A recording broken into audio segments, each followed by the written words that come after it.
প্রতারক নারী যে কোনো জায়গায় নিজেকে নায়িকা মনে করে, কিন্তু বাস্তবে সে একটি ঢোলের মতো যা সবাই বাজাচ্ছে।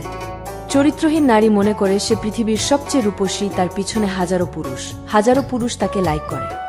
আসলে সব পুরুষ তাকে ভোগ করতে চায় একবারের জন্য, একবার ভোগ করেই তাকে ছুঁড়ে ফেলে দিবে ডাস্টবিনে। আপনাকে অতিরিক্ত সন্দেহ করা মানুষটাই সবচাইতে বেশি ভালোবাসে, আর আপনি এই মানুষটাকে না বুঝে সবচাইতে বেশি অবহেলা করেন। যেদিন এই মানুষটি সন্দেহ করা থেকে বিরত থাকবে, সেদিন সবচাইতে আপনিই বেশি কষ্ট পাবেন। প্রিয় দেশবাসী, সাবধান হন। নতুন একটি চক্র মধ্যরাতে আপনার বাসার দরজার সামনে গিয়ে শিশুর কান্না অথবা অসহায় মহিলার আর্তনাদে আপনাকে ডাকাডাকি করবে। আর এই ডাক শুনে যখন আপনি দরজা খুলবেন, তখনই আপনি বিপদে পড়ে যাবেন। তাই কখনো দরজা খুলবেন না, কারণ তারা চাইবে আপনাকে বিভিন্ন কৌশলে ঘর থেকে বাহির করার জন্য অথবা দরজা খোলার জন্য।